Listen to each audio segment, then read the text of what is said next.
Hey everyone, I just wanted to make a quick video here of kind of a walk around of our ASV RT40 setup. I know somebody had asked to kind of see what we're rocking with here.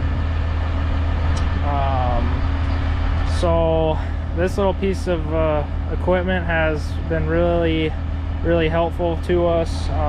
Some of these larger sites that we have, as you can see, a lot of them have very large and wide sidewalks that can be a bit of a pain for keeping up in larger events, and the way that they want the snow moved. There's areas with vans on the other side of this building that have these similar size sidewalks. They're about 8 foot wide, I would say,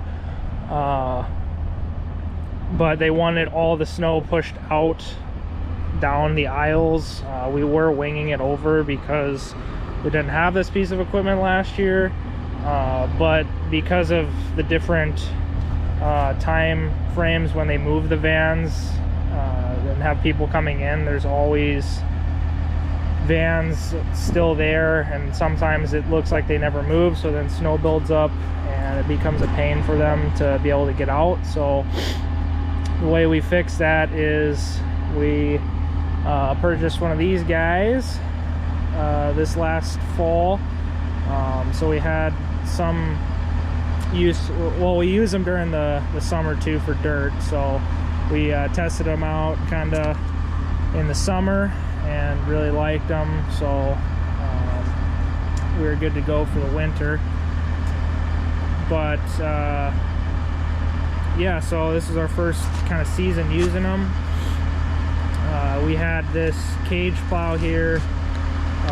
We have 2 of these machines, and this one is the only one with this on it. I believe this is the only sized cage snow fire that's out in production or has been made. We had it custom built for us. I could be wrong, but I believe that's what I heard. It's really cool design. It works really well with the machine. It's just as wide as the machine, a little bit wider with the box unit on it. If you switch just down to the blade itself, then it's about the same width. I believe this is a 3 foot wide machine. Yeah, I believe it's 3 feet. So it's really narrow, so it works really well on these sidewalks where it's still really tight, but you can, obviously get into those areas just like a snow raider would be able to. We still do have a sidewalk crew here that works with this unit with snow raiders, just because obviously this wouldn't be able to keep up with all of the sidewalks, so those guys are able to do kind of the more detail work, and this is able to do the brunt of the pushing. But yeah, this unit is really nice. It is a little top heavy, or a little heavy for the machine, not top heavy. So when you're lifting up and stuff, it does kind of rock it. Obviously this doesn't weigh a whole lot. So that's one kind of downside that's kind of annoying when you have the box unit on as well, just because it's sticking out so far too. It is hydraulically driven. These cage snow fires are really neat in that fact that you can detach from the box and go down to just a straight blade. And you do that by basically lifting up and then tilting this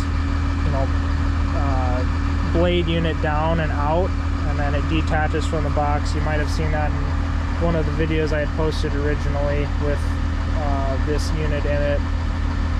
So you can go from straight blade to box plow, and obviously the hydraulics are able to tilt the unit left or right. One other thing that does kind of stink is because this blade is so small, when you're angling it, like if you want to basically wing all the way to the right or the left, it does become narrower than the machine, so you aren't able to get up and close. two things as, you know, easily as like a snow raider would. But again, that's why we have the snow raiders and shovelers here too, to kind of help with that. For the most part, this is in box mode. Besides if it's like back dragging stalls or something, we'll take it out, but it does, you know, the brunt of the pushing basically. And it is very capable, very powerful for the size of it. I believe it's in the upper 30s of horsepower or lower 40s. I can't remember, but it does, you know, it has plenty of power and it's able to make long pushes. We haven't had any issues with performance in that aspect. But yeah, so I'll give you kind of a shot of the front here. We did put on these winter edges. I don't know if you guys have heard of them, but they basically attach right onto the original edge of whatever equipment that you're using. They make them for Arctics, they make them for your truck plows, but the city and state uses them too. That's kind of how we heard about them, and they really like them because they increase the longevity of your cutting edge by like 10 times or something crazy. And like, we've had these on all year on this thing and they have barely worn down, whereas the original edges would probably be worn down already on most of them. So those are a good addition if you're looking to extend the life of your edges on stuff.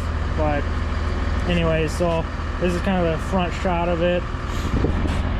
The sides are this kind of poly plastic, so that's another thing that we've kind of found out is if you're using the box or just the blade, like if you have the box off, then your cutting edges will wear down faster than the box if you're using one more than the other.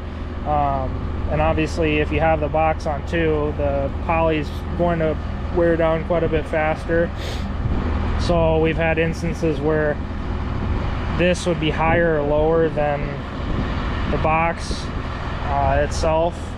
So I think next year, well, this year we put those on to kind of help with the wear on it, but I think next year we're probably going to put maybe metal sides on. I'm not really sure on that, but so yeah, basically you it's pretty much flush. There's a tiny bit of a gap there, maybe a few inches, but they have this flap kind of in the inside to help keep the snow in.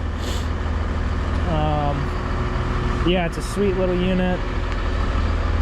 It does have a trip edge on it, which is nice for going over curbs or back dragging and stuff like that. It has one grease point up here, I believe, and maybe down here too. I think there's two on each side where it pivots. So yeah, that's kind of the back shot of it.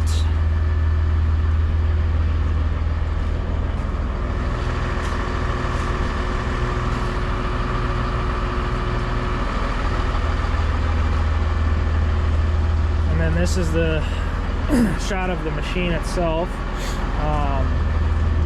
It is a quick attach to this plate, but the pins are manual adjustment to push them in and out, which kind of sucks, but it's not that big of a deal. Kind of standard on this size. I'm not sure if that's an option, if you can get it to where it's hydraulically done through the cab. I know on like the most skids like Cats, like the 72 we have over here has that option. I think it comes pretty standard on the bigger stuff. I'm not sure on the smaller stuff, but that's, I guess, how we purchased it. All the grease fitting or zerks are easily accessible. You got one down there on both sides, got some on the inside corners, and then your arm ones are all out here, and then the ASV tracks do have zerks on them. They kind of have a unique style for their AC system and their fans, where it's this kind of extended out piece on the back. I will say, I don't know if it's because of this design, but the cab I think is probably the warmest and coldest AC and heat system that I've been in. I know the cab's small, but it works really well, so that's a good thing. It has really nice LED lights on it, so it's really visible at night. Got your horn up here and then two more up in the front. This is your hydraulic attachment right here, and it does have an electronic function if you wanted to hook up a blower or a broom, which we do have and do use here sometimes when stuff gets built up too much. And this is it has a really nice backup camera and display for that. It doesn't have a mirror, which kind of sucks, because I do kind of like to be old school and use mirrors more than the backup cameras. It is nice to have, but I do like that option still. We have two tie-down points in the back, which are easily accessible. I believe the front, yeah, it has these bars here, so that's good. I wish they had something kind of like this to where it wasn't like just scratching this nice paint up as much, but oh well. This is how you open the back. Basically just pull that lever and pull her down. Maintenance and accessibility to oil and all your filters and stuff is really nice in here. It's a open design, and I believe you can take these bolts out here to completely detach this. If you need to get, you know, more access to something, you get your air filter here. Your oil is down in there where you fill it up, and you got your diesel fuel system here where you fill up, and your hydraulic, and some more pumps around this side, and got a nice battery terminal there to hook up to.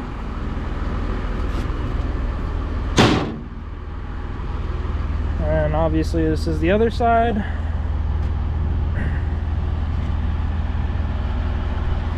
Yeah, like I said, it is very powerful. The power is there. I'll give you a quick, well, let me show you this is kind of the inside view of the cab. It's pretty tight, or it seems pretty tight, but it does, I'm pretty tall, and I have another coworker that's also tall and kind of a bigger guy, and he usually runs this and fits in here. I mean, it's not obviously the most comfortable after 12 hours or whatever of plowing, but it works. And obviously anything that you're going to be sitting in that's kind of this small will be pretty cramped feeling. But it is, you know, you got your two joysticks here.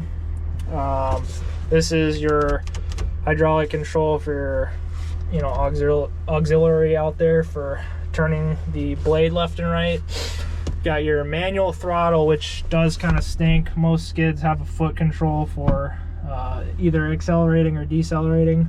You have this cranked all the way up and you press down on the pedal, then it's a decelerator, and then vice versa if it's on basically the slowest mode of the turtle, and you press down on the pedal, then you have full control over if it's gonna accelerate to whatever speed that you want, which I really like, and I think most guys do. So if you are looking for that, I don't know if that's an option that it comes with, but the one that we have does not have that.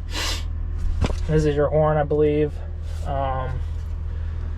And then your parking brake, windshield, there's your lights. It does have glow plugs, which is nice, and always fires right up. Obviously it's very new and you'd hope so, but has lots of, like I said, the AC and the heat in here is great. Lots of vents all over the place.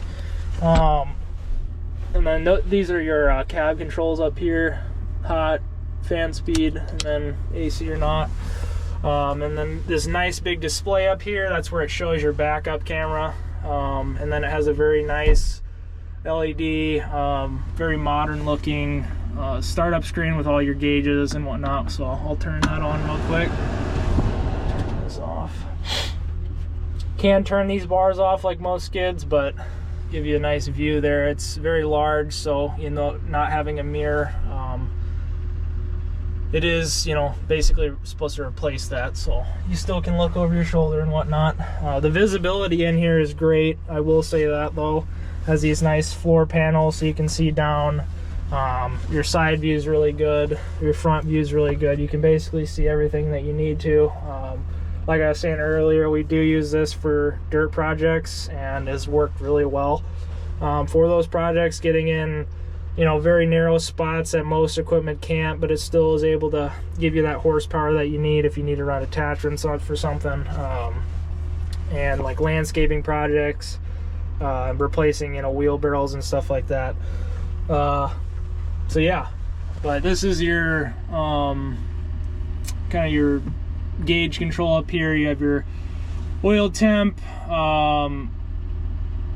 then your RPMs, your you know, coolant, your engine temp, and then your fuel is over here.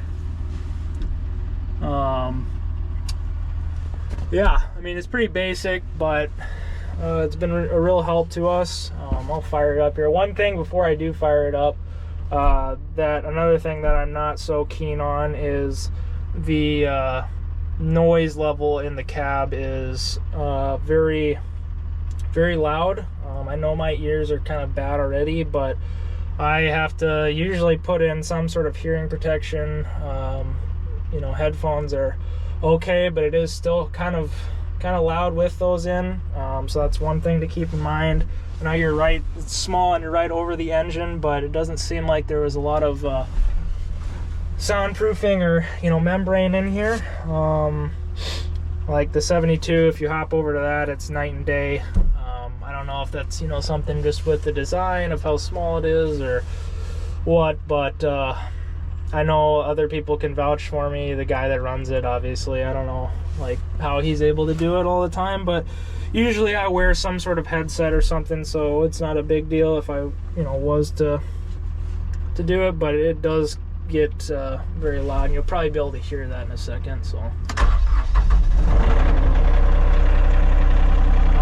I mean, it's already pretty loud, but you know, I'll rev it up here in a minute so you can kind of see, but I'll show you the kind of how this works. So obviously the same controls as a skid, where your right one will do all your arm and bucket functions.